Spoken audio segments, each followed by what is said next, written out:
Hi guys, this is Vishal. Welcome back to my channel. आज के इस वीडियो में बताने वाला हूँ some amazing facts about fire. क्या आपको पता है कि हम लोग आइस से हम लोग फायर जनरेट कर सकते हैं? या दैट्स ट्रू? या फिर फायर से हम लोग रेनबो ऑफ कलर को जनरेट कर सकते हैं? है ना अमेजिंग? तो चलिए जानते हैं इसके बारे में डिटेल में। Let's go.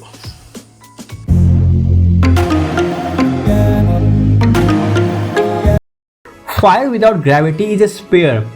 Suppose on Earth there is a constant gravity, जिसके कारण क्या होता है, candle flame tier drop shape form करता है। It is just because of buoyancy of air, जो टोटली डिपेंड करता है आपका टेम्परेचर पे। सपोज कि ये लाइटर या हॉटर गैस है एयर, वो क्या होता है, हमेशा राइज अप करता है, और कोल्ड एयर या गैस क्या होता है, लेफ्ट बिहाइंड हो जाता है या फिर पुल डाउन हो जाता है। सेम केस अगर लेते हैं, किसी ऑब्जेक्ट को पानी में रखते हैं अर्थ पे, तो अगर हेवी ऑब्जेक्ट रहेगा तो पुल डाउन हो जाएगा, और लाइटर ऑब्जेक्ट रहेगा तो ऊपर चला जाएगा। तो सेम केस क्या होता है ऑयल के साथ, कि oil will rise at the top of the water for the same reason. तो यहाँ पे क्या होता है, माइक्रोग्रेविटी एक्ट करता है। देखिए माइक्रोग्रेविटी क्या होता है, ये एक ऐसा एरिया हो जहाँ पे मिनिमम से मिनिमम ग्रेविटी एक्ट करे। ठीक है, इसका यूनिक प्रॉपर्टीज क्या होता है कि it allows a fire to burn at much cooler temperature for much longer than on earth. That means कि ये क्या होता है कि इसका ये कम लो टेम्परेचर पे भी ये हीट अप होता है और लॉन्गर देन अर्थ पे ज़्यादा स्टे करता है ये। तो माइक्रोग्रेविटी नॉर्मली एक्ट कहाँ करता है, इंटरनेशनल स्पेस स्टेशन में, जहाँ एस्ट्रोनॉट सब जब फ्लाई करते हैं वहाँ पे क्या होता है, ग्रेविटी बहुत ही कम होता है, वहाँ पे माइक्रोग्रेविटी एक्ट करता है। तो इसी कारण से जब एयर हीट होता है माइक्रोग्रेविटी में, तो कैंडल फ्लेम राइज नहीं होता है, बल्कि वो स्टेशनरी रह जाता है। अगर बात करें एक नॉर्मल कैंडल फायर का, तो उसमें टेम्परेचर क्या होता है आपका 1500 से 2000 केल्विन के बीच में होता है।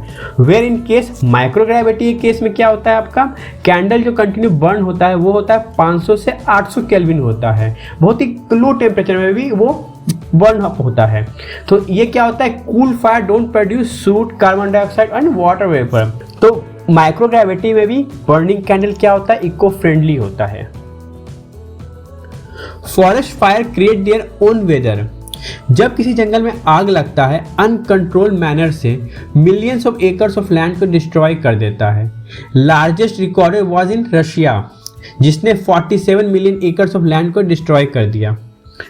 अब कैसे फॉरेस्ट फायर के कारण वेदर क्रिएट होता है, जब किसी जंगल में आग लगता है तो क्या होता है कि चारों तरफ ट्रीज के सराउंडिंग एयर एटमॉस्फेयर में क्या होता है कि एयर को वो क्या करता है, फायर पुश अप करता है।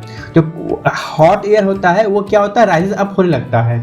एक ह्यूज अमाउंट में एयर राइज अप होता है और एटमॉस्फेरिक इनस्टेबिलिटी क्रिएट कर देता है। उसी तरह जैसे बिल्डिंग के ऊपर थंडरस्टॉर्म जैसे क्रिएट होता है। तो हॉट एयर के राइज होने के बाद क्या होता है, थोड़ा देर बाद वो कूल डाउन होने लगता है, तो उसमें क्या होता है, वाटर ड्रॉपलेट कंडेंस हो जाता है, जिससे कारण वो क्लाउड फॉर्म करता है। वो वैसा क्लाउड कभी कभी थंडर स्टॉर्म भी बन सकता है। फॉरेस्ट फायर का जो क्लाउड फॉर्म होता है उसको हम लोग पायरोक्यूमुलस कहते हैं, जिसका मतलब फायर स्टॉर्म क्लाउड होता है। Fire isn't it just an orange. Normally common fire जो हम लोग कैंप फायर में यूज़ करते हैं, उस पॉइंट ऑफ टाइम में का टेम्परेचर होता है 600 से 1200 डिग्री सेल्सियस।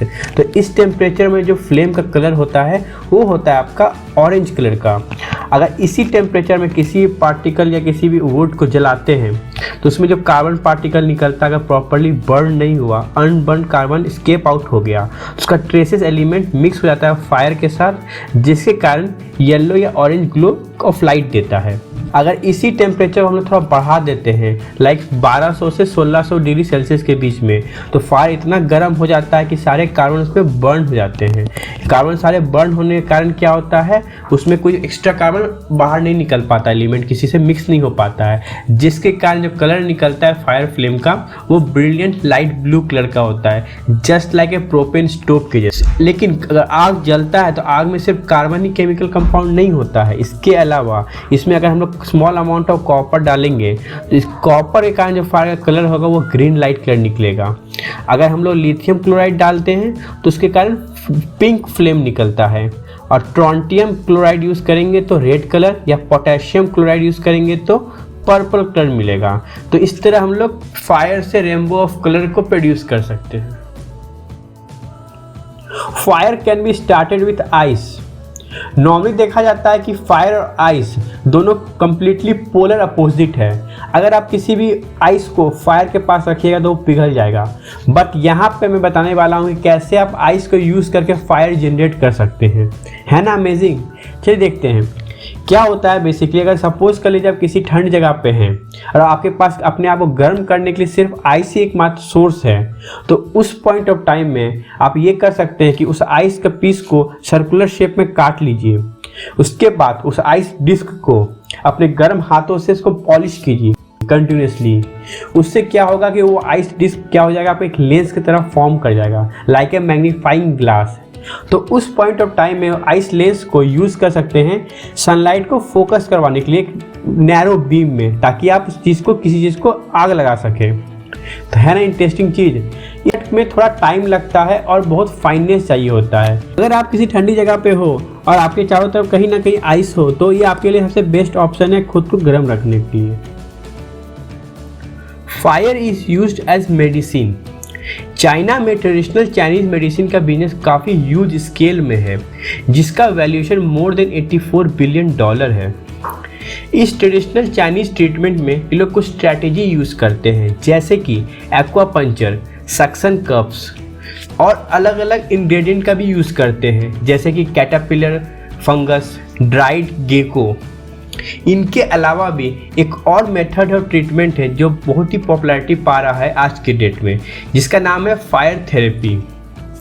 इस फायर थेरेपी के ट्रीटमेंट से हम लोग कुछ क्रोनिक एलिमेंट को ट्रीट कर सकते हैं, जैसे कि arthritis, cervical spondylosis, frozen shoulder, hernia, tumour, digestive problem और गायनेकोलॉजी, जैसा कि वेबसाइट में मेंशन किया हुआ है। इस ट्रीटमेंट की मदद से हम लोग एजिंग रिंकल को भी रिड्यूस कर सकते हैं। इसके अलावा अपने बॉडी के यूथफुल एनर्जी को भी रिस्टोर कर सकते हैं। चाइनीज़ एंसेस्टर उनके लोगों का मानना है कि एक अच्छा स्वास्थ्य सिर्फ हॉट एंड कोल्ड एलिमेंट के बैलेंस से ही प्राप्त होता है। इसलिए वो लोग फायर ट्रीटमेंट में भी कुछ हॉट एंड कोल्ड एलिमेंट का यूज़ करते हैं, जैसे कि हर्बल पेस्ट जो कि ठंडा होता है, और टॉवल जो अल्कोहल में डूबा हुआ है उसके साथ वो लाइटर यूज़ करते हैं, ताकि उस फायर को कंट्रोल कर सके और उस फायर को उसके प्रेशर पॉइंट पे अप्लाई कर सके। चाइना के अलावा अदर कंट्रीज़ भी फायर थेरेपी का यूज़ कर रही है। ऑकलैंड में एक क्लिनिक है जहाँ पे इस थेरेपी का यूज़ किया जाता है, ताकि क्रोनिक पेन कंडीशन को ट्रीट किया जा सके। पोस्ट कोविड पेंडेमिक के बाद इजिप्ट के एक सॉकर प्लेयर हैं, उन्होंने भी इस थेरेपी का यूज़ किया ताकि वो अपने इम्यून सिस्टम को बढ़ा सके। तो कैसा लगा आप लोगों को ये amazing facts about fire? Comment section में ज़रूर बताएं और चैनल को सब्सक्राइब करके हमारा मोटिवेशन बढ़ाएं।